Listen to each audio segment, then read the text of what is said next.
Hello, everybody. Welcome on back to Fantasy Football Futures. I'm Tyler. This is Tim. How's it going? And we just got done with our first week of NFL. It was exciting. It was awesome. Everything we hoped for. Games were kind of a disappointment, though. You think so? I don't know. I just feel like past couple years of just high-powered offenses have been going at, but this, I don't know. I just feel like the games weren't the same this year, and I think it had to do with one less preseason game and a lot of people not even playing in preseason. That's true. Counting Monday and Thursday, I think only 5 overs hit. Yeah, so it was kind of weird. It started off hot and ended hot, but yeah, there were some dull games in the middle, especially at noon. And it's just, in fantasy-wise, it's just up and down. You had some guys going off, and then you had, like, some really bad performances from big-name guys. Mm-hmm. So we're going to go over that, but let's go ahead and hop into some news that happened over the weekend. And first foremost being Raheem Mostert. Yeah, being out for the rest of the year. He was one of my starts for the week. Saw Trey Sermon was a scratch Sunday morning, and I was like, yes, like Mostert's going to go off. It's going to look good. Got 2 carries, 20 yards, and is now out for the rest of the year. Yeah, they said some cartilage, chip in his cartilage in his knee, which is just the issue with Mostert. It always happens, like, not surprised. So then Elijah Mitchell, pretty much it was his game. He went, I think he got around 140 yards, 19 carries, and a touchdown. Yeah. So if that could have been Mostert, it would have been a great play. Yeah, really outperformed Hasty, too. I think what you mentioned there, Trey Sermon not playing, I think was one of the biggest shockers that happened this weekend, besides like Mostert being in all these injuries. I don't know. Kyle Shanahan they mentioned that they just put out the best 3 that was going to help the team win. So to me, it feels like Trey Sermon might be on the outside looking in. I've read things that he doesn't really know the playbook as well, but I mean, watching preseason, you saw Mostert, Sermon being the 1-2 punch consistently over and over again, and then all of a sudden you just take it away, and Ayuk as well just being a disappearance. We'll get to him later, but I don't know. The news with Mostert makes it unfortunate for everybody who drafted him, because you could get him a 6th, 7th, 8th round. But really, it's kind of puts the people who drafted Sermon at ease a little bit, knowing hopefully that he will get his chance, and then maybe him and Elijah Mitchell will be kind of the 1-2 punch that we were hoping Raheem and him would be. So I'm interested to see how that's going to look in the coming future. But yeah, it was crazy. There was really no analysts, nothing really talking about how Trey Sermon was going to be a scratch, or even when we talk about later about Ayuk, it was all positive stuff. So it was very shocking, very confusing thing that was going on, especially Sunday morning. Yeah, which I mean, it's always, I don't know, it was a weird day, something that I didn't expect to happen, but that's Kyle Shanahan. I feel like he kind of holds things close and just does whatever. But Kyle Shanahan is a good enough offense coordinator, good enough head coach. He's going to make whoever's in that backfield or on that offense good. So, to me, I think whoever you get it'll be fine with 49ers. Then another big one that was also part of your little sleeper start was Jerry Jeudy. He's out with a high ankle sprain, and he just got put on the IR, did he not? Yes, he did. So we know. So that's 3 games for sure that he's out now. I saw first 6 to 8 weeks, but then now it's like 4 to 6. Yeah. But with those high ankle sprains, you really never know. I thought he broke his ankle. It was pretty gross play. Yeah. It's kind of like this is like what Michael Thomas was dealing with last year. So it's going to be week by week when it gets around the 4-6. My projection was he was going to be that number 1 wide receiver. And the start of that game, he was showing he was going to be the number 1. And seeing him go down, we'll talk about maybe a backup or 2 that will be able to pick up in the waiver wire, maybe to replace Jeudy. But yeah, it's tough to see. But hopefully it's more that 4 to 6, and we can get him back out there. Yeah, that's what I mean. Like we said, it's like the Michael Thomas thing last year. It's just you never know how long he's going to be, and ankle sprains are just something that never go away. Yep. Especially when you beginning of the year it just happens. That's going to be around all year long for Jeudy. So I'm interested to see what they do. I did read today that Hamler's actually getting reps with the ones now. So that's something to keep an eye out. And then the last update that we have for injury wise that happened was Ryan Fitzpatrick hip subluxation and he's out for 3 weeks at least right now. Because he also got put on the IR, which is, I feel like him and Heineke are kind of the same to me. That's what I look at it as, but I think Ryan Fitzpatrick he can be more. He takes more shots and he's just a little bit more. Maybe better passer, but I think Heineke might give him more of a different look, like a threat. Look, yeah, something where maybe he can run the ball in that playoff game. He made some plays with his feet, and I think it might give the Redskins a little bit of a different look. Do you see any like McLaurin, Logan Thomas, Gibson being affected by this? I don't know. I think you'll see maybe start some of the numbers go down a little bit, but if he's going to play and be the guy, I think you got to start to show that you trust him and let him throw the ball around a little bit. He showed in the Bucks game that he made smart decisions. He put up the best numbers against the Bucks in all postseason, and that's including Rodgers, Brees, and Mahomes. So to me, it's like, let's just see what this young guy can do. You signed him back for a reason, and I think he's going to show you that he'll be capable of being a solid threat. If anything, I think it helps McLaurin. And then I think Logan Thomas, we might see an increase too in him. And I think Tony Gibson, he'll be fine. Yeah, Tony Gibson, even after he ended with 28 carries, 90 yards, 3 catches, so I'm not too worried about No, I wouldn't be. They're going to feed him the rock. He's what they want. Yep. And I think Logan Thomas is going to be utilized more in the offense now as like a little safety 5-yard check down kind of guy over and over again. So I don't really see any of that, but it sucks for Fitzpatrick going out. I didn't have Fitzpatrick in any of my leagues. Didn't really want to pick him up, and I'm not really looking to pick up Heineke either. Something to look at, but the other players on the Redskins, the top players, I'm not really worried about them either, though. No, I wouldn't be too worried about. They play in a pretty bad division, so I'd keep them close, and their defense will keep them in games too. 100%. So they'll be okay. And I think Heineke. I liked Heineke last year. I thought when they were doing their quarterback thing, I thought Heineke always looked better than Haskins and Alex Smith. He just played better. So I don't know. I kind of like watching Heineke play, and I'll be interested to see what he does. But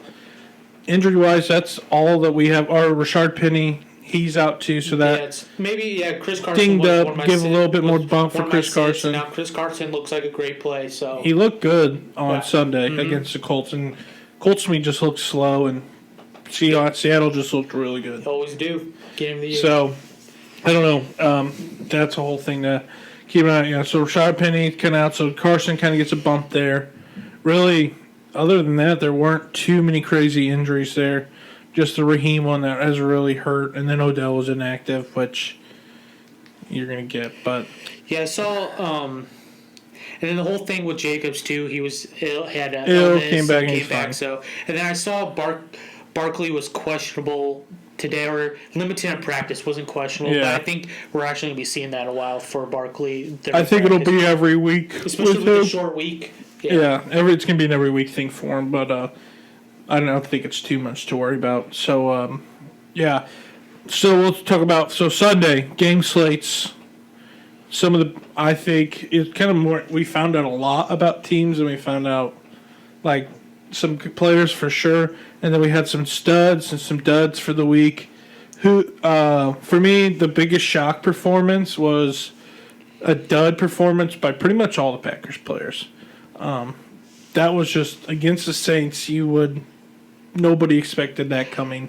And I just thought it was crazy how Rodgers, you hold out all offseason, you pretty much blow up the organization from outside, just talking crap about them, and then you come in and you suck and you put up 1.52 fantasy points, and it's just a terrible performance. To me, it's just, I don't know, I feel like it's a tough look for him. Yeah, you can see when missing training camp what it can do. Oh, for some 100%. people, even though Rodgers has been there a long time, you just don't have that that connection right away. You can see it for sure. I was big on the Saints actually looked very impressive. Oh yeah. I know Winston had the 5 touchdowns. He only had 148 yards though.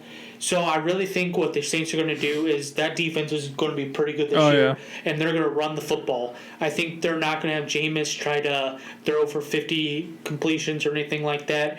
Make sure Winston doesn't lose you the game. Give it to your best player in Kamara. Let your defense keep you in games, and I think that's going to be pretty much the recipe of what the Saints are going to do all season. So I was kind of down on the Saints, but might turn around a little bit. I think the Buccaneers will win that division. Yeah. But a wild card for the Saints kind of does look good now. Yeah, they look good. So it's just all the games this week were a little like Minnesota looked bad.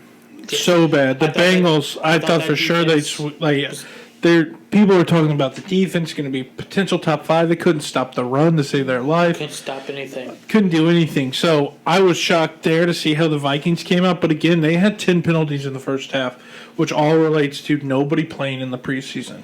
Yep. I don't care who you are. You can't just not play any type of game and then just come and be ready to go, especially in the highest expectation of the NFL. So to me, they look terrible.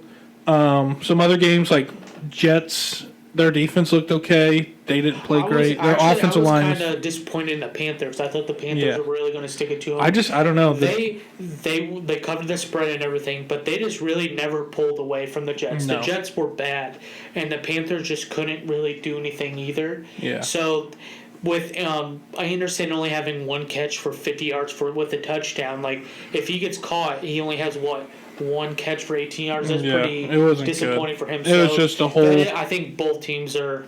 It's going to be kind of a question mark for them. And keep an eye on there. I think Zach Wilson will be fine, but that offensive line has got to get better. They looked so he didn't have a second to throw. Then we moved. Let's see who else played. Not Carolina. Dolphins, New England. That was a great game. Damian Harris threw that away with the fumble, but. I mean, Mac Jones looked good. I think, too, even looked good. Miami's defense is really good. Yeah, their defense slept on again. Waddle was... I sat all the Dolphins wide receivers, and Waddle's the one that came through. Gesicki had 0 points. I know. Did not have one catch. Big disappointment. But, yeah, I'm excited to see how that division's going to play out because Buffalo lost to Pittsburgh, too. Mm-hmm. They were up 10-0, then nothing after that. Yeah, Pittsburgh's defense was just... I think... We've talked about it, or people have talked about it a little bit, but Melvin Ingram signing to them was one of the most silent signings that they got this offseason. Having him and T.J. Watt on one side of the ball, he was all over the field. I think he had 12 pressures or something like that, which is absurd. So I'm interested to see what the Pittsburgh Steelers are going to look like. Their defense is going to carry them. The offense didn't look great. Buffalo, I think they're going to bounce back. It's just... again, the preseason, you just can't. Yeah, it's just I don't know. It's just all, it's tough. And then you had Washington and Chargers. That's kind of that's the game that I thought was going to happen. Defensive game. Just Chargers struggled a little bit. Keenan Allen didn't the great game. One thing that surprised me though is Eckler didn't have one target. I know he scored a touchdown, saved his week, but did not have one target. So that's going to be kind of something to look out for to see maybe because Mike Williams had a great game. Oh yeah. And so is Mike Williams going to get the ball a little bit more than Eckler will? It's definitely something to keep an eye out with those teams, but it was just a little disappointment for I think the Chargers offense. They did pull off the win, but I think a lot of it had to do with Fitzpatrick going out too. Mm-hmm.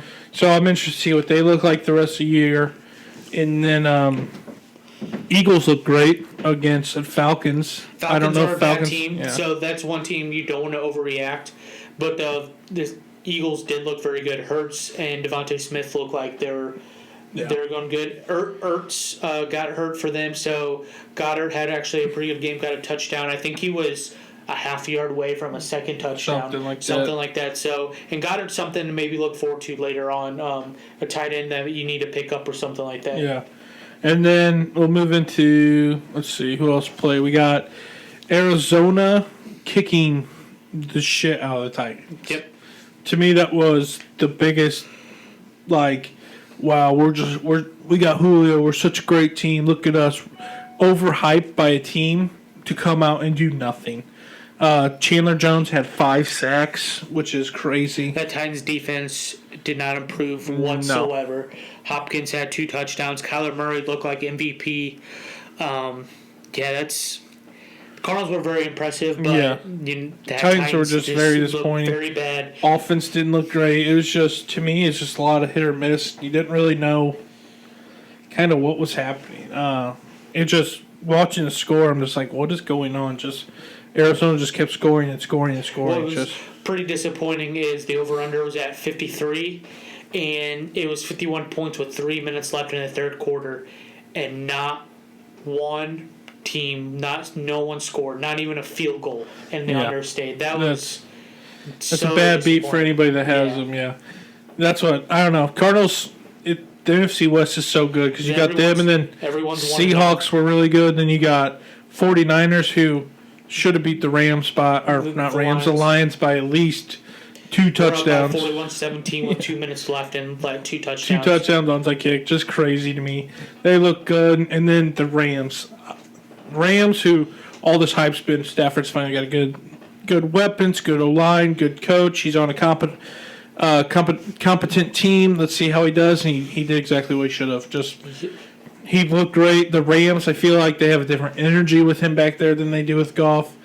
I don't know. It's just the NFC West, I think, is the best division in football right now, and it's going to be 100%. Because not only is it like Seattle defense, it hasn't been what it used to be. They're still solid. Rams defense is top of the league. 49ers defense is top of the league. It's just, I don't know. That Rams game, Cooper Kupp, I'm really big on Robert Woods still, but Cooper Kupp's that number one wide receiver for them. He's going to be a stud all season long.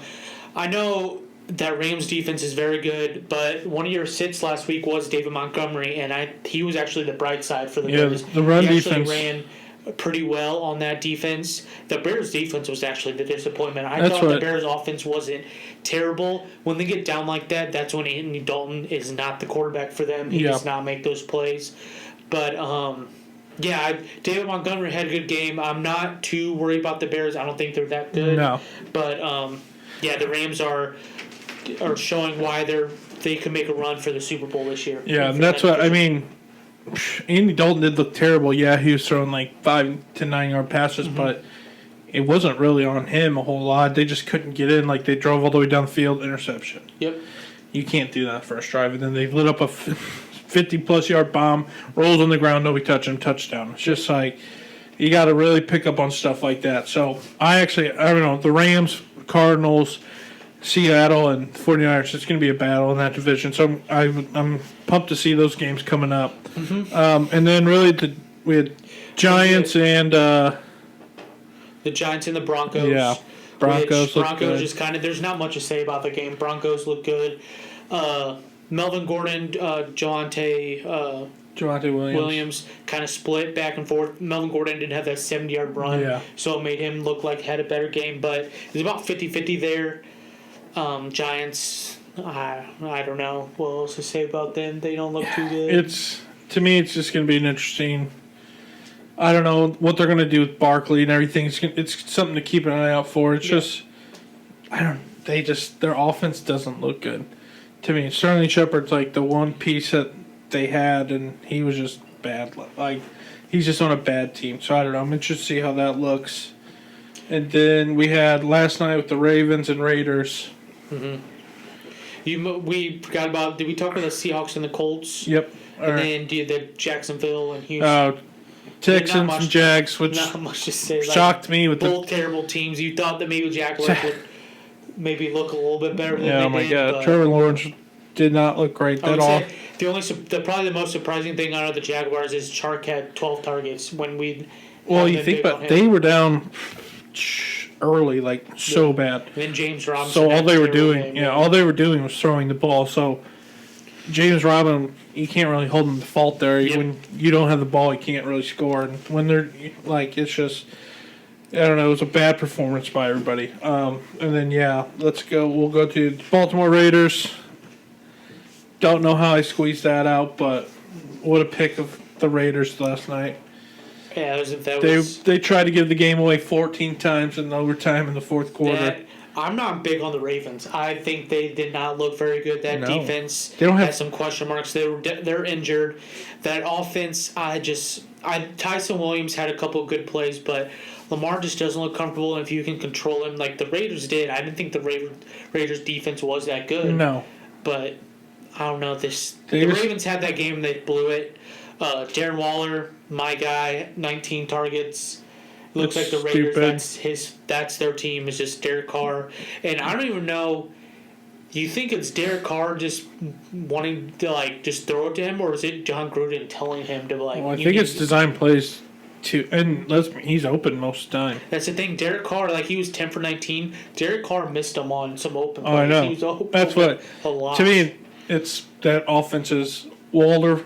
Then let's maybe run the ball, Waller, and then maybe we'll find Renfro or Edwards Ruggs or Zay Jones somewhere down the middle of the field. So that was our little preview, little recap of the games. I don't know. I'm excited for week 2. I feel like this week kind of gives you more of insight of, man, I'm done for fantasy, or I need to make a move now because I don't want to take the risk and wait 3-4 weeks, or you buy or you sell pretty quickly. Yeah, I think week 1 I tried not to overreact, but if in week 2 the same thing happens, that's when you need to get going. Not blowing up the whole team, but definitely don't moving a piece here or there where you're weak at. Maybe drop someone that you thought you were big on and just being like, you know what, I got to move on from this guy, because you don't want to hold on for him 4 to 5 weeks when you could have picked up someone that could have actually done something for your team. And you don't want to just hold on to a guy because you're afraid that he's going to go off the moment you trade him. It's just sometimes it happens, sometimes it don't. It's the risk you take with it.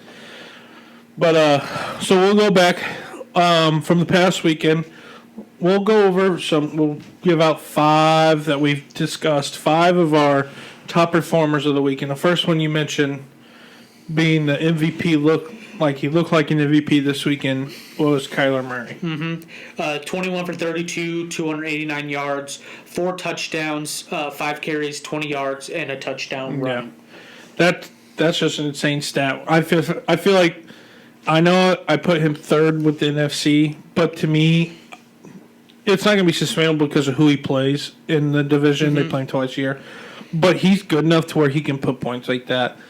DeAndre Hopkins is a man amongst boys, and I just feel like people don't give him as much respect as they should. Because you look at Adams Hill. It's like, well, let's not forget, Hopkins is still really good. And that you want on your team. So I think having him really helps out Kyler Murray, and just playing the Titans defense was bad. Against the Titans defense can make yourself look really good, but having Hopkins to be able to just rely on someone like that and just not have to worry about that too much just makes you a better quarterback. And he threw to Kirk a lot. Kirk had a great game.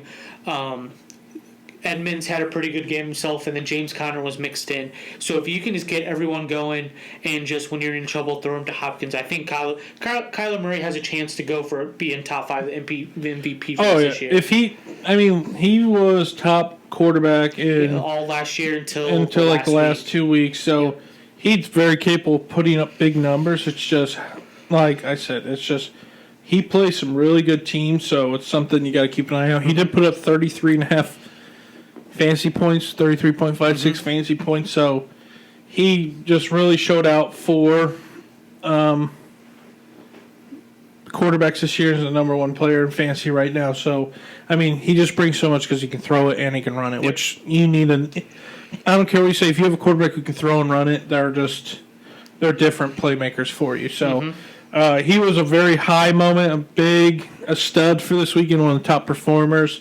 Another one that we'll go to the wide receiver position was Adam Thielen, which I think I'm not really surprised that he's here, but I know a lot of people would be. Yeah, a lot of people thought Thielen would lose a little bit on the touchdowns because he had such a high volume of it last year that no way he can keep up, but he went 9 catches on 10 targets, 92 yards, and 2 touchdowns.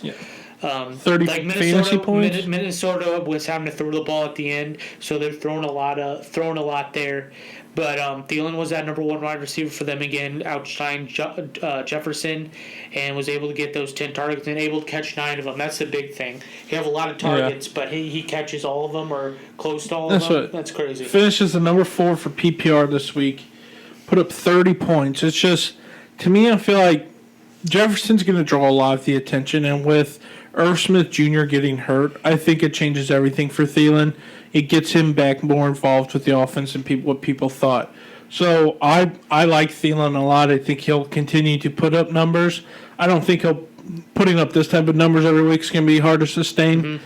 But I think he'll be a good point. He'll average at least 15 or more a game, I think. I think he will get those red zone opportunities still. I think it won't be like last year, but I think he still will be there.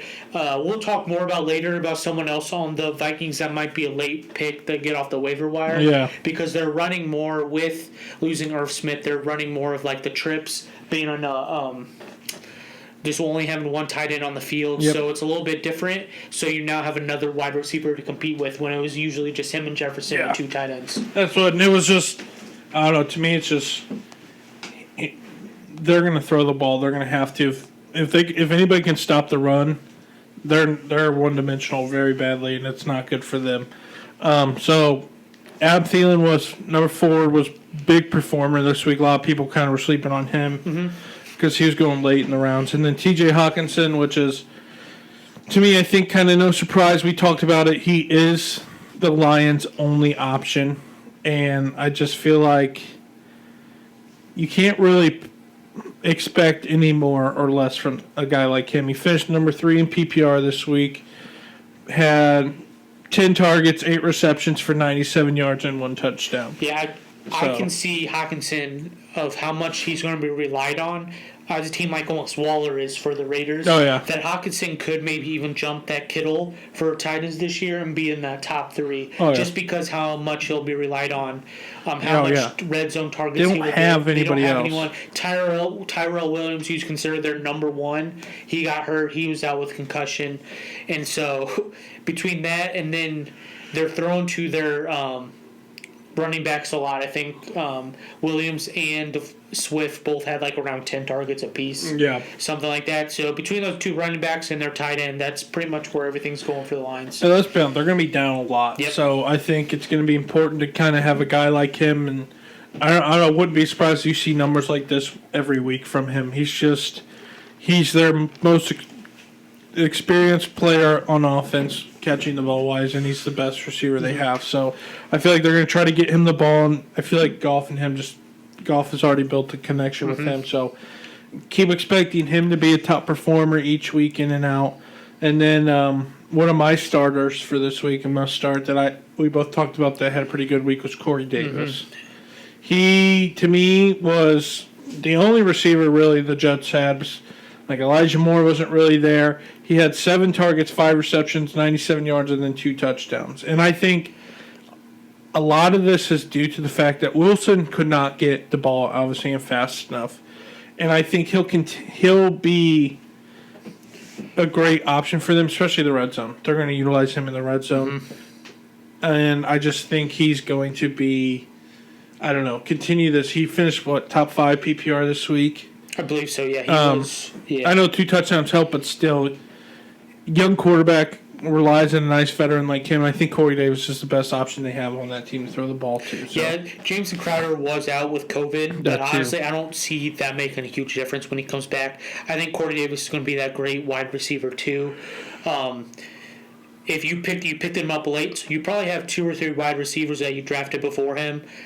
Maybe if you're needing that, maybe some running back help, trading those guys and keeping Corey Davis in a wide receiver 2 spot, because he will. I think he's going nowhere. He's going to stay in that.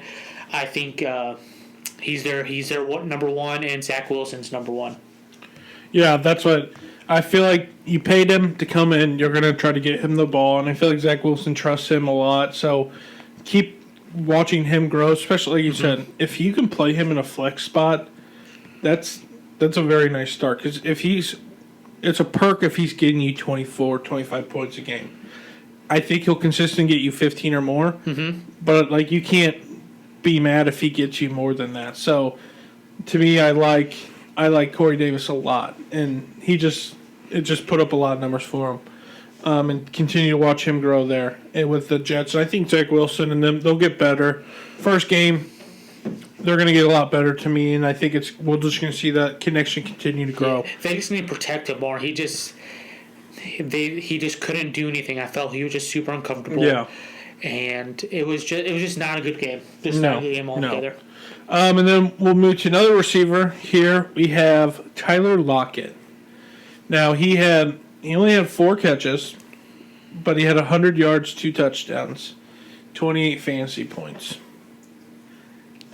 I was watching this game, and the first catch that he made, he's looking backwards, running over with his hands over his head, staring straight back and running like at an angle, and he comes down with it. I feel like he's made multiple catches like that. Yeah, he did that, and then they hit him on another, I think it was a 59-yard bomb, too. So he's had 2 very good touchdown catches and then a long one kind of solidify it. But to me, the only thing that he was top performer this week, the only thing that scares me with him is that he's not going to be able to do it each week. Because he did it last year. He had a couple of big games, and then Metcalf would have the other big games. And then at the end of the year, the Seahawks offense just looked bad. Yeah. And so I think the beginning of the year, I can see Lockett doing the same thing. They beat a really good Colts defense. They pretty much made them look like just out of sorts and just kind of doing what the Seahawks usually do every year to start the year. They seem like the most prepared, well-coached team almost out of all of the NFL against any team. So them, I'm not surprised Lockett had one of the biggest games for wide receivers this week. He looked great. I expect him probably to have a few more games, but yeah, I'm kind of the same way. But at the same time, he plays Tennessee this week, actually. So I don't see him going down this week. No, but and then Minnesota after that. So this is a kind of game though there where I feel like it always happens that he will put up a dud when he shouldn't be doing that. And then Metcalf will go for like 40 points because he hits all of it. Yeah, the only thing that worries me too with him is the fact that he doesn't have any like he still only had 5 targets and 4 catches. And to me, I feel like they're still going to try to work DK and beat him and just take more deep shots with Lockett. Now, I'll be interested to see what they do throughout the year with Lockett, but like you said, it's just those big games he has, and then last year he'd be like non-existent. So I'm curious to see how he carries that around and what he's going to do this week against the bad defense in Tennessee as well. Then our last guy that we have here for our top performer, quarterback for the Philadelphia Eagles, Jalen Hurts. My start. Sleeper pick, right? Sleeper pick, I believe. I thought against Atlanta's D, they were not going to be. Atlanta's defense is not going to be that good, and they proved that they weren't. Hurts went 27 for 35, 264 yards, 3 touchdowns, 8 carries, and 57 yards. Yeah. Had just a great game. Looked like a top 10 quarterback. Kind of just doing not as kind of having like a game like Kyler Murray didn't have like up the points and the yards, but as kind of that show where he can throw the ball. His Devontae Smith, he doesn't have the Hopkins, but he has a couple other extra weapons back there. He has Sanders to throw to.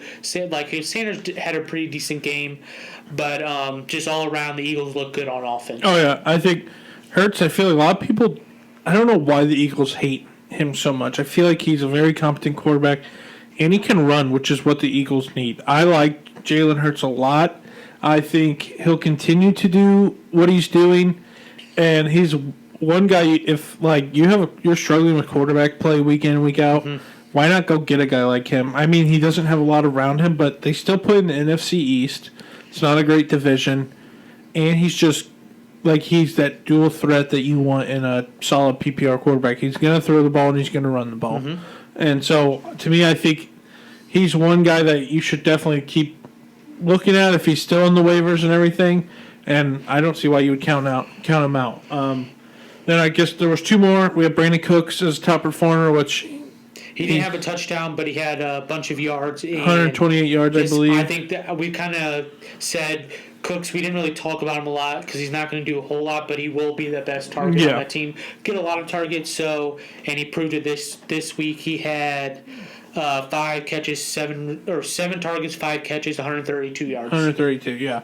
So he's one that you're going to want to. I mean, he plays for a bad team, but shoot, you're going to want to insert him as. If we're playing 2 flexes, why not put him in that second flex spot? Yep. See if he can continue to do that. And then we talk about Jameis Winston, 5 touchdowns, but thrown for under 150 yards. Yep. So the touchdowns are going to add up, especially if you're in a league that has passing touchdowns to be 6. 6, yeah. That was a great week for him. I would still look at it a little bit, see if maybe he'll throw the ball more, but I do think the Saints go with more of that defensive style and then run the ball with Kamara a lot. Yep. So that's going to wrap up the top performers for us.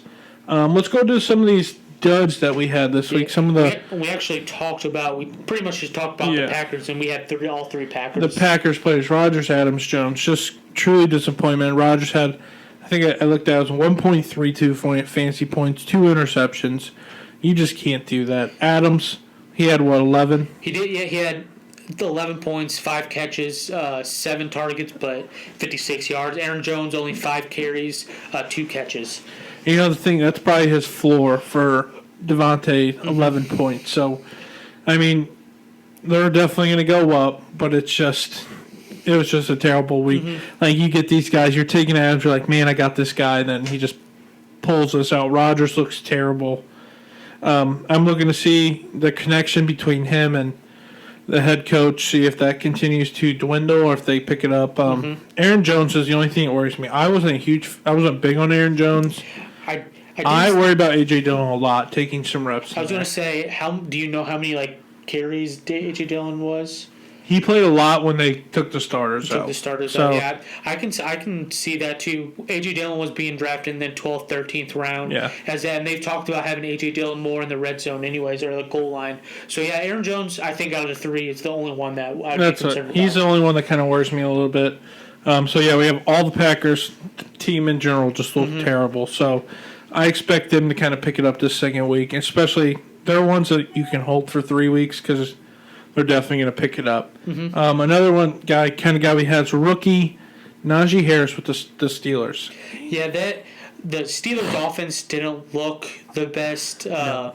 None of the wide receivers even did that well either. They just got a defensive touchdown, pretty much what won them the game. One thing I've talked about off air with Harris is he played 58 of the 58 snaps. Yeah. No other running back came on the field. He entered with 16 carries, 45 yards, 3 targets, only 1 catch. Only got 6 points. I'm not too worried about it. I know with him being a rookie, with that Steelers offensive line not that great, it could worry some people, but how much volume he gets in that backfield, it's one of those things that will just come with time, I believe. That's right. Yeah, I think he'll be fine. I know a lot of people worry about it. Buffalo's was a tougher matchup than I thought it would be for a run defense, so you can't put a whole lot of blame. Like I said, the offensive line wasn't great. Big Ben was getting pressured all night, all day, and then Najee they couldn't get anything going. Like when we were watching the game, it was literally they'd hand the ball off, and within a second, somebody's in Najee's face, and he's trying to make a miss and everything. So. Yeah. I think it will be a little different. He has the Raiders, Bengals, then Packers. Yeah. I think that's you'll be happy with him those weeks. The Bengals, though, they looked really good against Dalvin Cook. So I don't know. Their defense looked pretty good against Minnesota. I don't know if it's just the offense. I think the offensive line is a little weak for them, but yeah, but the Steelers isn't good either. So yeah, we'll see what happens. And we kind of already talked about this guy with James Robinson. 5 carries, 25 yards. Did have 6 targets, only caught 3 of them, but only got 29 yards out of it, scored 8 points. Yeah, to me, it's more the fact that they were down so bad, and they were just throwing as much as they can. And I just think Urban Meyer and his OC, they're going to have to figure out a happy medium with each other because the offense didn't look great. I wouldn't worry too much about Robinson right now. I think you'll see it pick up. Maybe they'll go Morrison there and let him ride the ball, run the ball more. And I'm interested to see how that's going to turn out. But for Robinson, I'd wait at least a week or two to see kind of if that offense adapts to anything or how they change anything about Trevor Lawrence's first game. There's going to be hiccups and everything. So, I don't know. James Robinson, I only watched a little bit of that game because it was such a blowout. But there were some passes Lawrence made to Robinson that were at his feet. And he just wasn't catching them. So, I don't know. James Robinson, to me, is someone to keep an eye out for. Yeah, it was just a little bit surprising of ETN being out and then James Robinson not getting the carries that I thought he would. But they were down at the beginning. So, I think I'm kind of with you. I don't know. Jacksonville is bad. So, that's the only thing that scares me is they'll be down so much that he just won't be able to do anything. Yeah. That's another thing to keep an eye on for, especially with them. It's kind of might be like a weekly matchup thing. He's playing the softer Raiders defense that isn't as good against the run. Let's see what he can do. So that's we got James Robinson, then another running back here with Saquon Barkley. Just 10 carries. I think he's on account for sure. Yeah, he has to. So they're going to limit him until I think he's like that. You don't want to rush a guy back and then him just be out immediately 2 weeks. So I think he's kind of one that he's going to gradually grow week in and week out, and he's kind of a guy you got to stick with till the end. Yeah, it's going to be tough because he has another big matchup on a short week against Washington. Yeah. I can see them, and he's limited at practice. I can see them doing the same thing this week. I can see him and Booker's having the same amount of carries or the snap count. So Barkley does scare me at the beginning. That's why I didn't like drafting him so early, because you didn't know what the beginning of the year is going to look like. You just take your time with him, though. It'll eventually work itself out. He'll get to 100%, and I believe he'll be back to the Barkley that you know. That's why I think I wouldn't panic too much with Barkley right now. He did just come off a major knee injury, so he's one to keep an eye out for. And like I said, he plays in a weaker division too. So really, you got to matchup things. Might be if you have the depth of matchup placement with Barkley, kind of start the year, something you want to look out for. But I expect him to get back to getting 20-plus carries a game by the end of the year, no doubt. And then the last kind of dud we had for this week was Calvin Ridley with the Falcons. Yeah, Calvin Ridley, 10 points, had 8 targets, 5 catches, 51 yards. Just a disappointing day for all of the Falcons. He did share a target count with Kyle Pitts. They kind of split it, but they both had about the same kind of games. Ridley will get the targets and he will have some points, but he does scare me a little bit just because how bad the Falcons are. The Falcons are really bad. And just if you're out there, what you're doing is just trying to stop Ridley. You're not 100% sure what Kyle Pitts is going to do, which we both really like Pitts. But if you can stop Calvin Ridley, you're going to stop that offense. So that does scare me a little bit. If you can get your best defensive back on him, just shut him down. I can see that happening more than I think. But he also, starting next week, he plays the Buccaneers, who don't have a good passing defense. He went for 163 with a touchdown. But that's also when he had Julio Jones on the team. A little bit better of an offense. So time will tell. See what happens. I'm interested to see what Calvin Ridley's going to look like week 2. Like I said, they didn't look great week 1. And the Falcons just aren't great. Matt Ryan isn't the same Matt Ryan he used to be. I don't think the Eagles' defense, or at least that secondary, is that good. I don't think so either. But that's what worries me. Is just a little bit with those two. They're gonna get their target share. They're gonna get their volume. Mm-hmm. It just depends how much can they handle, and if they can get in the end zone, that's really gonna separate them. So hopefully he can pick it up week 2. But that's kind of the last dud we had from these are more top round guys that we thought disappointed really badly in week 1. So Calvin Ridley is one to keep an eye out for sure. So let's go then now to our top waiver pickups, and we're just going to kind of go through position. We'll list them. We came up with this list together for quarterbacks. I'm going to just say top 3. Probably if you need a quarterback or one target. Jalen Hurts. Yep, if you haven't picked him up, get him now. I think what he did is not going away. I can see him doing against that weekly in, week out. Yeah. Yep. So Jalen Hurts is definitely one that you should go pick up. What's he rostered in most leagues? It's let's see. It's a low. I think it's 38% or something. Yeah, in our league he's already at 88%. Not in our league, but in sleeper. But I think that's probably with a lot of people not having waiver wire. True. So that has gone up. I think it was around 60 to 70% before. So if he's still on there, go pick him up. That's what he's big one. Jameis, obviously, with the 5 touchdowns. That defense is good. I see Sean Payton putting in an offense that is built for Jameis to be successful. Mm-hmm. And then he'll throw Taysom in there every once in a while. I think Jameis is going to be more of conservative, but then also you need to play him against bad defenses. I don't think you can play Jameis week in and week out. I don't know. I think he can. I think so? From what I watched in the game, he was making smart decisions. He was it's usually instead of trying to run around and make a play, he was either tucking the ball, running and sliding, or throwing the ball away. So I think Jameis is kind of taking a big step. I think these 2 years sitting has kind of helped him a lot, or a year.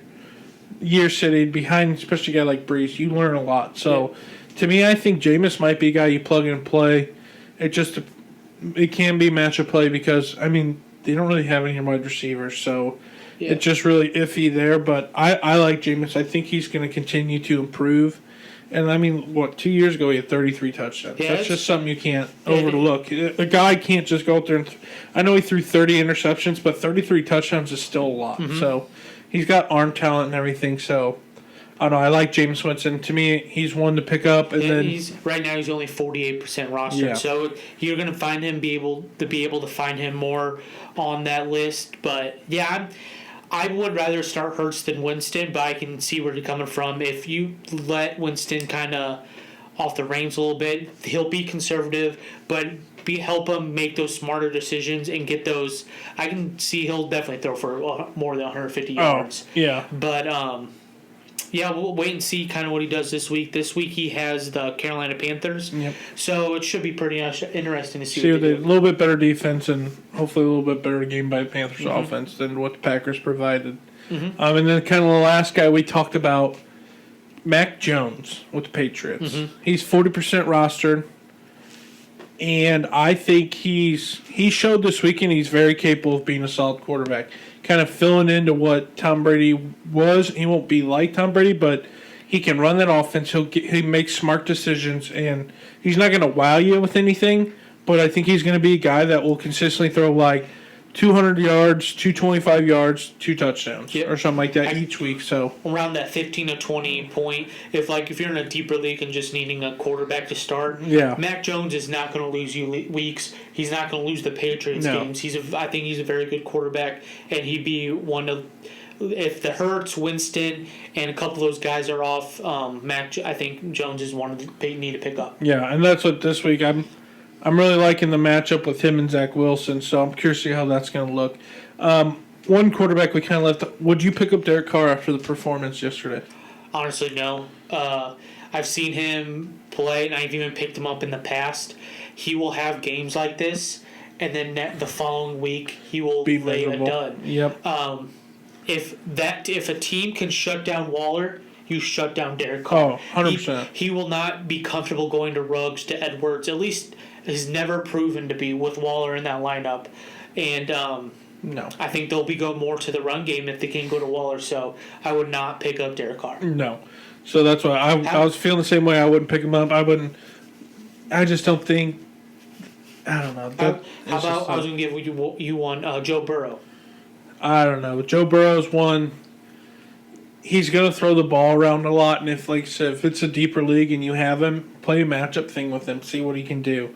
Because he's got T. Higgins, he's got Tyler Boyd, and he's got Jamar Chase, who showed that it wasn't this big joke. Yeah, it wasn't that big of a deal. So I don't know. I think they're not going to be winning like they did against the Vikings, so they will be down in games. I would definitely take Joe Burrow over Derek Carr. I think. Right, yeah, 100%. I would. Ceiling is much higher for Joe Burrow, in my opinion, than Derek Carr. So that's our quarterbacks for top waiver pickups, and then we'll go to running backs, and with the obvious, probably going to be the most picked up guy this week for sure. Well, yeah, Elijah Mitchell. Elijah Mitchell with 49ers. Yeah. 104 yards rushing. 2 touchdowns or and 2? Trey Sermon's not, if he is not a healthy scratch, he's not going to be thrown in there. So Elijah Mitchell, that's his backfield, and he'll be the starter. And I have no reason why not to think that. No, that's what you're going to, especially coming out with the news now that Mostert's done for the year. Mm-hmm. If you're top of the waiver wire, go get him, hold him. Maybe make a trade or something, just sit on him. So, Elijah Mitchell, no-brainer. Everybody's already talked about. He's going to go number 1. And then kind of one we talked about together was James White with the Patriots. Yeah, he was on the field a lot more than I thought. Stevenson was only on the field 3 or 4 times. So it was Damian Harris and James White on the field. James White had 4 carries, but he also had 7 targets. Yeah. Got 12 points. So if you're looking in those deeper leagues or in 2 flexes, you're looking for the RB2 or someone to play, James White, I think it would be a great pickup. He'd be a great second flex guy because it's clear that they're going to utilize him like Tom did. So I'm interested to see what that's going to look like. And I think Cam being gone and Mac being the one in there, it only helps James White. Yep. And I think a lot of people kind of forgot about James White too. So I would definitely go pick him up if you're looking for another guy just kind of sit on your bench here or there, and then I don't know. I would just, especially playing that second flex, this is an ideal thing that I'd look for because Yep. 13 he can get you 13 points solely on his targets and everything. So I like James White. And then the next guy that we kind of talked about was Kenneth Gainwell Yep, he with had, the Eagles. Yeah. Miles Sanders had a good game, but then Gainwell had 9 carries, had three targets for 2 catches, and had a touchdown. So it's going to be pretty interesting to see what Jalen Hurts does if Miles Sanders can stay healthy. Yeah. Will Gainwell get the same amount of snaps? Will that kind of go down? But I think kind of in that same James White territory, I think they'll kind of have the same role. Yeah, that's what I agree. I'm interested to see what Kenneth looks like. He did look pretty solid when he was running the ball for him the other night. And I'm interested to see how his target share looks continuing to grow each week. So he's definitely one. He's not rostered in a lot of leagues, so he's a guy I'd go pick up. And if he's available, like you can get him cheap. Like especially if you're doing fab, it's like people probably aren't even interested. Yeah, they're in going him. for Elijah Mitchell first, 100%. and so they might forget about him. Only 32% rostered in sleeper. So he's one to keep an eye out for, especially with the Eagles' offense, and they look pretty good. So if that continues, he's one. And then we have Gio Bernard as the last one. This one's kind of he didn't do anything great in the first week, I'd but say deeper leagues for sure. But when Ronald Jones fumbled, he never came back on the field. No. So then it was pretty much Fournette and Bernard was been hurt. I think Tom Brady's trying to find that James White, and he wants Bernard on the field to be able to catch that ball. Fournette did have had a couple good catches. Yeah. He also had one he should have caught that turned into an interception.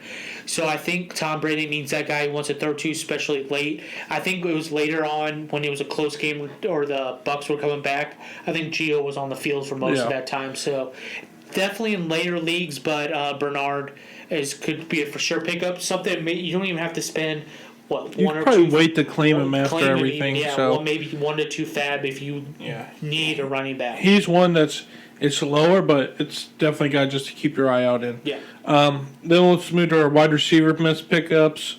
Christian Kirk to start. He's going to be.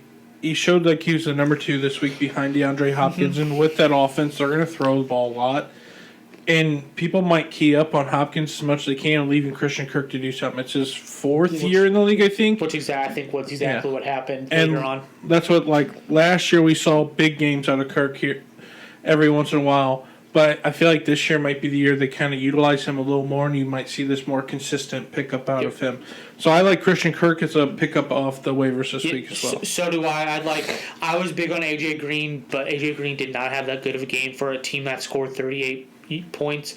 So maybe I'm not even giving AJ Green one more week. I'm already done with him. That's probably my overreaction for Monday, but I'm on to Christian Kirk already. He's that number 2. I think he will prove that he's number 2. I'm not saying he's going 24 points every time, but he'll be a good he'll put up solid numbers. Flex 2 in your 2 flex leagues. Yeah, I agree with that. And then this one's kind of, these next 2 will be, if you have like a Jerry Jeudy and you can place him on your IR, why not go snag Tim Patrick or Hamler here? Honestly, out of our pickup, Tim Patrick's my pickup of the week.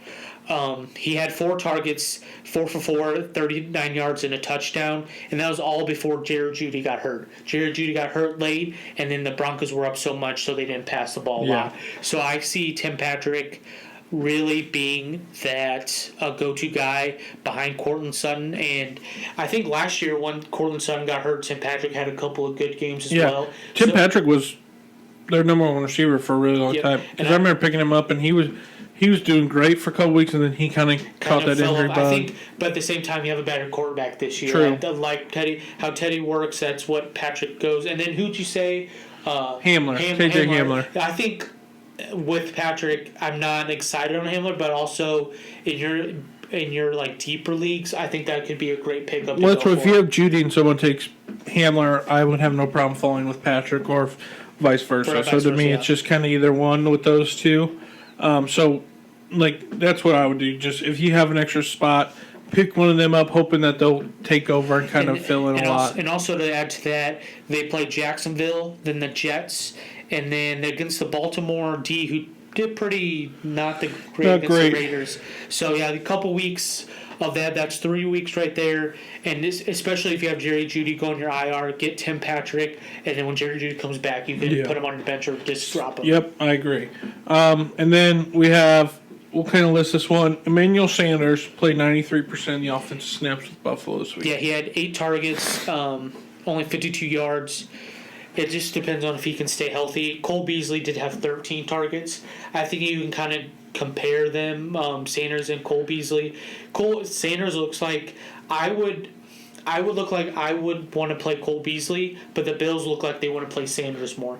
Put him on the field a lot, give him 8 targets. So that one's kind of up in the air for me, but if Emmanuel Sanders is on there and you need a wide receiver, I think he's going to get his target share and maybe get you a touchdown. Well, I think Buffalo's offense is going to throw the ball a lot. So I expect him to continue to be on the field a lot and everything. So I like Emmanuel Sanders, especially late. That 93% offensive snaps just shows they want him on the field as well. I think it was maybe a snap or two less than Stephon Diggs. Yeah, so I like Emmanuel Sanders out there. Looks weird in number 1, but what are you going to do there?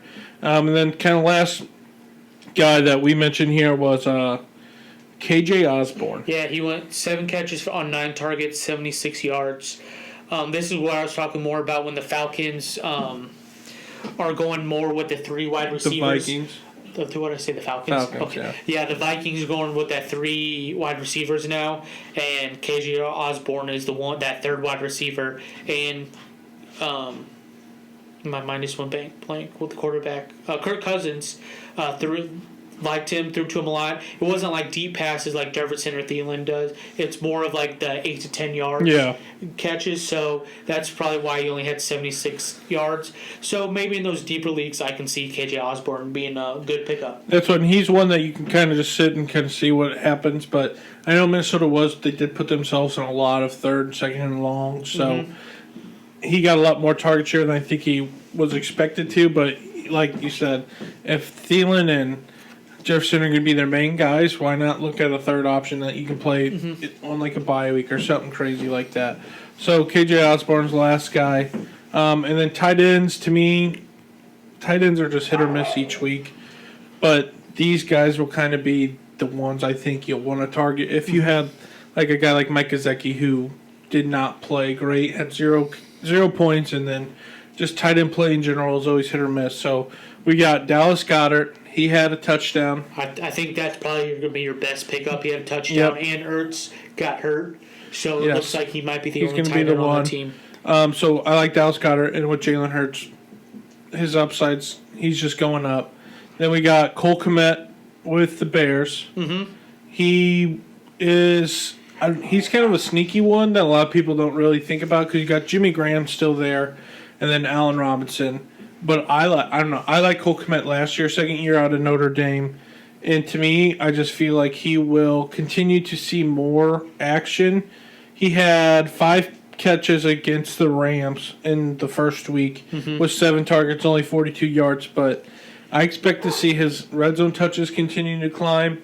And he might be someone you want to pick up just to kind of hold and see if he can eventually keep going up. Yeah, I think so too. I was big on Cole Kmet kind of being a late tight end to pick up or even on the waiver wire. So I think I actually had a prop on him to get over 22 yards. I think it was in that hit, I think in the 3rd quarter. And it looks like Andy Dalton does target him. I'm not 100% sure how many targets he had, but it's someone I could look to for that deeper league that needs a tight end. Yeah, he had 7 targets, so Cole Kmet's one. Gerald Everett scored touchdown with the Seattle this past weekend. So, I mean, he only had 2 targets, 2 receptions, so he might be more of a touchdown-dependent kind of guy, but in those deeper leagues, he's athletic, he's a good tight end. So I kind of follow with like Juwan Johnson, how he scored 2 with the Saints. Oh, yeah. He was on the field a lot, but when he's in there, it's probably on the red zone. Yep. So you need a guy that can get you a touchdown, maybe even 2. That's somewhere to go to. And then we got Jared Cook here. I think a lot of people have kind of forgotten Jared Cook. He plays for The Chargers. the Chargers. He had 8 targets, 5 catches, 56 yards. Yeah, that's also when Eckler doesn't get all those targets, it has to go to someone. And I think Jared Cook reaped the benefits of that one. That's what they utilized Hunter Henry a lot last year, and I feel like he's just going to pick up kind of where Henry was. Left off. Yeah, if he stays healthy, I think it could be a great tight end you can find on the waiver wire. And I think you'll see some red zone targets, especially late in the year and middle of the year. He's one to keep an eye out for. And then the last guy we talked about is Schultz. Dalton Schultz with the Cowboys. He had 6 targets, 6 catches, 45 yards in week 1. Yeah, the Dak Prescott loved throwing to him, and I think it could be just another mix to that offense between Zeke and then Lamb and Cooper. Yeah. And especially with Gallup hurt, I don't know if he's going to be out this week or if it was just just out for the rest of the game. But I felt like when Gallup went out, that's when Schultz kind of had a couple more catches. I think they just put Gallup on the IR. Did they? I think so. So he'll definitely be one that you're going to pick up and keep. I mean, Cowboys are going to throw the ball. We saw that offense. You got too many weapons, and Dak's too good not to throw the ball around. So Schultz was definitely someone I think if you want a tight end that's going to get some targets and receptions, he's one to target for sure. So that was our waiver wire pickups and pretty much our Sunday, Monday night recap of the games and the players, top performers and duds. Now let's move on to where we make some money or lose some money. What did you go this weekend? So What did you go Sunday? You were 4-1 Sunday? I was 4-1 Sunday. The only one I lost was Monday because I had Lamar scoring a touchdown, and he didn't. So I went 4-1 on that, and then on last Thursday went 3-3, and then this Monday I went. I want to say I went 1-2. 1-2. You hit the over, no Jackson. Yeah, I had Ravens -4, didn't miss, and then also had Jackson touchdown. And you got the over. Yep. Yeah, so last night I went 3-0 with first half 13.5 over with the Ravens. Steal with Brian Edwards, biggest steal of the century right there. 4 catches. In the overtime. 2 in the last 40 seconds of the fourth quarter, and then 2 to steal overtime. What a ride that was. Yep. And then Raiders money line. Yes. Did not mean to bet that, but I did. So I'm glad I took that. So, and then Sunday I want to talk about, I think I was 1 for 4. Yeah, you hit the T.J. Hawkinson over 4.5. So I also wanted to mention before we do anything else, we are moving to Action Network. Oh, I'm going to be posting on that instead of having a card that I customize. I'm just going to take screenshots, and that's what's going to be posted. So that's something else to follow us on is Action Network, just Fantasy Football Futures. Go follow us our picks, see how we're doing, and we'll give you a follow back. And we can, if we get enough people, maybe we'll have a little bit of a competition to see who can get the most. Action app and download on your phone, and then you can also now find us on TikTok. So yeah, just started a TikTok too. So go give us a follow there, give us a like, and we'll give you a follow back. So let's go ahead and then move on to. Do you want to do Thursday night games or do you want to do college picks? Let's do Thursday night. Thursday night game, yeah. Thursday night football. We got Washington football team versus the Giants. Washington was -3 when I. Are they still minus 3? Yep. Over under still set 41. It's at 40.5 on. This is all on DraftKings. So 40.5. 41 on FanDuel. Okay. So we got Washington versus Giants. What do you got so far? I have Washington -3. I think with Heineke being at quarterback, this might be why it's a little bit lower.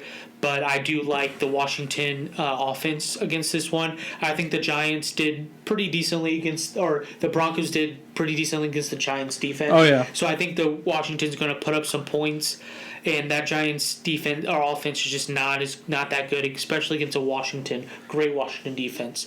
So I'm going with that -3. I'm actually going with the under. I got it at 41. Last week when these two teams played twice, the total was 39, and then that they scored, and then 43. And the only reason why it was 43 is because Alex Smith threw for 370 yards. Oh, man. And so I don't see Heineke doing that. I don't see that offense putting up that many yards. So I see this game going under 41. That's what, for me, this one, I don't know. This game is still just one I am not. I don't know. I can't. It was tough. It's tough for me to pick here on what it is. But I'm going to go out on a limb here. See, I'm not going to take the spread. I'm going to take first half points. I'm going to take Washington football team with over 10.5 points in the first half. Okay. And I just think they're capable of scoring 2 touchdowns, and we'll see them. I can even see in that defense The because defense forcing Deontay turnover. Jones likes to turn the ball over and getting a turnover. Who? Did I say Deontay Jones? Yeah, I don't even. Yeah, it's Daniel Jones. Daniel Jones.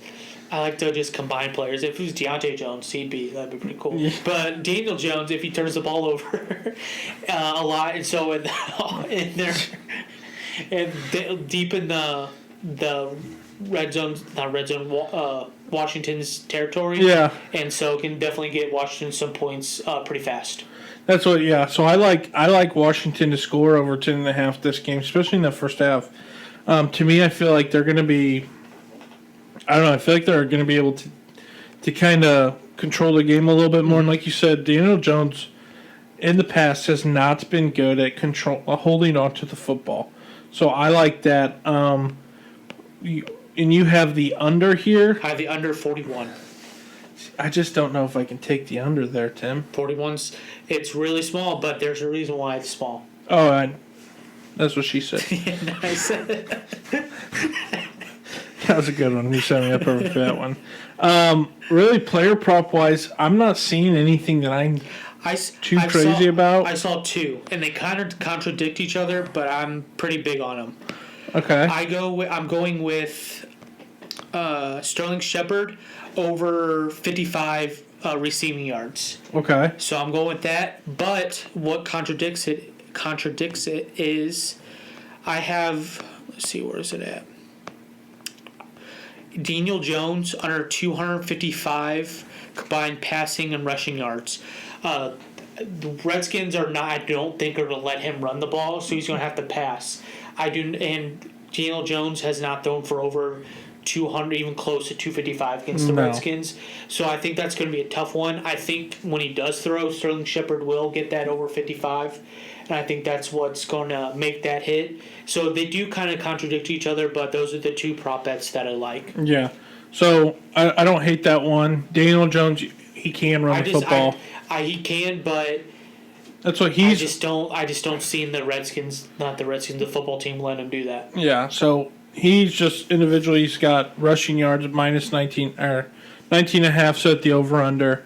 One player prop that I do really like is actually Antonio Gibson over 65.5 yards rushing. Mm-hmm. I think he'll be able to get over that. They're going to utilize him a lot. He's going to get 20 carries, and I think he'll be able to just jump over and get 70 yards rushing easily, and you'll see a touchdown here or there. So I like him. It's over 65.5 yards rushing. Yeah, I really like that one. I actually might take that one myself. That is pretty good because they will have to rely on him more, especially with a new quarterback, Heineke, coming in. Just something they have to utilize and just give him the ball a lot more, I think. So that's what I like that. And then, I'm actually going to hop on board with you here. I think the Washington football team does win by 3. So I'm going to also take them at minus 3. Mm-hmm. And I'll lock those in together. I think if it starts to move 3.5, 4, even higher, I think maybe that's where you take the Giants because it could. I like the under, so I think it'll be a close game. But around that 3, 2.5, I really love the football team. That's what. Yeah. So minus 3 for Washington football team. I have Gibson over 65.5 yards rushing, and then first half Washington to score over 10.5 points. Yep, and I got Washington minus 3. The under 41. I have Sterling Shepard under 55.5 or over 55.5 receiving yards, and I have Daniel Jones pass and rushing yards under 255. Perfect. Okay, so that's our Thursday night picks. I'm kind of interested to see in that game what's it going to look like and how Heineke and them are going to look. It will not be like last Thursday. I'll tell you that. No, not even a little bit. Not 58 yards. Not high scoring. So then let's go ahead and move on to the college football slates for this weekend. I have 3 picks. I do too as well. I wasn't in love with the board this week, but I'm interested to see kind of how it's going to turn out. My first game that I have here is I have Cincinnati minus 3.5 versus Indiana. Yep, I have the same pick. That's my first pick too. Yeah, I remember we talked about this, and you said you're going to after I said that. I think Indiana.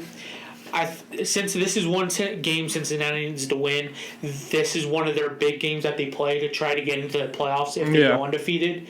And so they need to win this game. And so I know it's at Indiana. Indiana's coming off that bad loss against Iowa 2 weeks ago.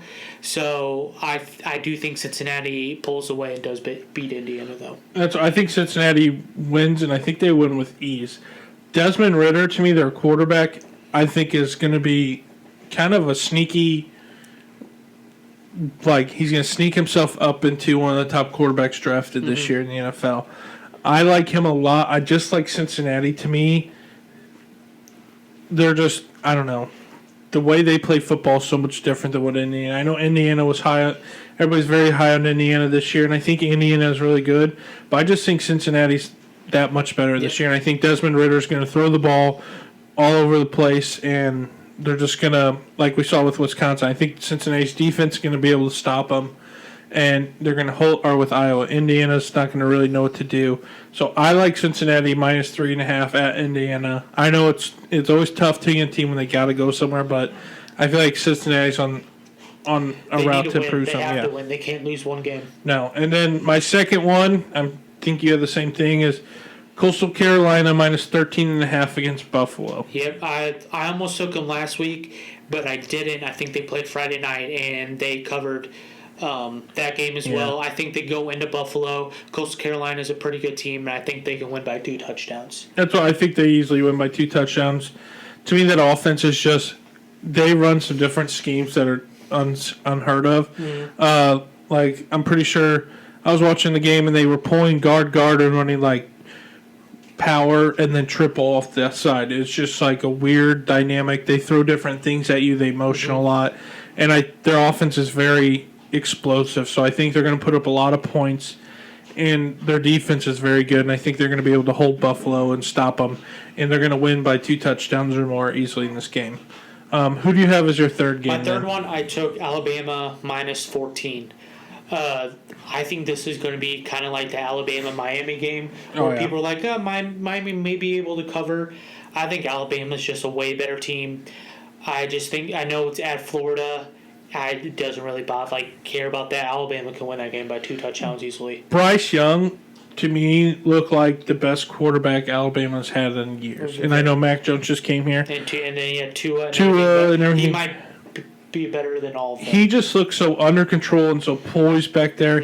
I just don't see how you can bet against Bama every time. We always say this, well, Florida, they got to be back, right? That defense. They're ranked 11th. It's at home. The defense, they got to be able to hold them. They got to be able to stop them. They got to do this. And it's just, I feel like every time people doubt Bama. And all of a sudden it's 20-0. Yeah. It's they just continually to blow people out and make it look easy that they're doing it. So I like Bama there as well. I think they win by 2 touchdowns. They might even win by more. That defense is so good.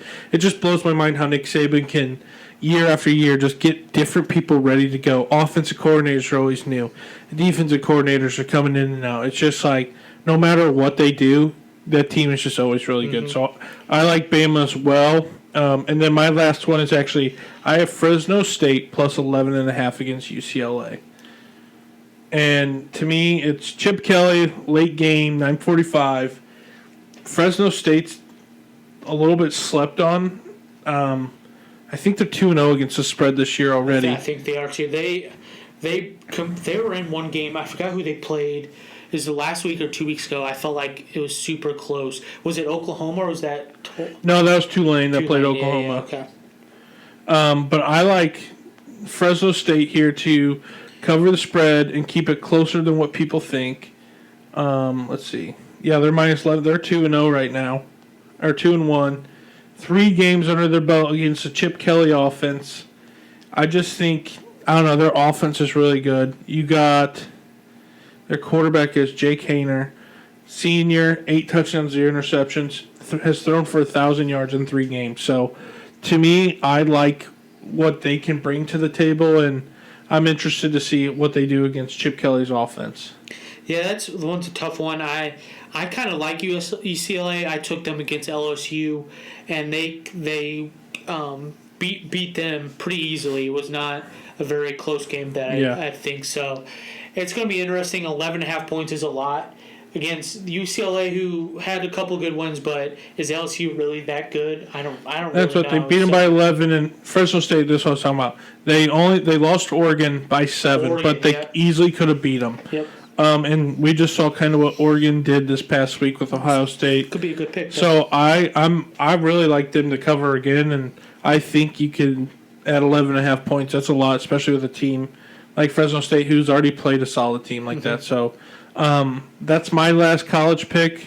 No Iowa this week for me. The spread's just too big. Yeah, the very big spread. So I'm gonna stay away from that. So we'll see what they do next week. Yeah. So those are our college. So let's go. College picks. I had Cincinnati minus 3.5, Coastal Carolina minus 13.5, and then Fresno State plus 11.5. Yep, I had Cincinnati and Coastal Carolina as well, and then I had Alabama minus 14 at Florida. Perfect. So that will wrap up this episode of Fantasy Football Futures. Be sure to check us out on Saturday. We're going to release another video with stardoms and situms, and then our picks again as well. And then Sunday we'll do another little pick'em podcast where we just kind of go over each game and tell you what we like, if we were picking, what we would pick and everything. And then we'll have our locks, our favorite underdog, and maybe a couple props as well. Yep. So keep an eye out for those two coming out. But now you can find us on Spotify, YouTube, Apple Podcasts, TikTok, the Action app to track our betting and see. It tells you if we're up or minus any units. And then you can even he labels Tyler or Tim, so you know which ones I take and which one he takes. So keep an eye out that Instagram and everything. But we just appreciate all the support. If you've seen this on YouTube, just go ahead and subscribe for us. We appreciate it a lot. And then on TikTok, just check everything out. We're just going to post little clips from the episode and then just kind of our picks on Thursday, Friday, and Saturday before each game. We're doing a lot more on TikTok, so keep a lookout for us there, and appreciate all the support. Yep. Thanks, guys.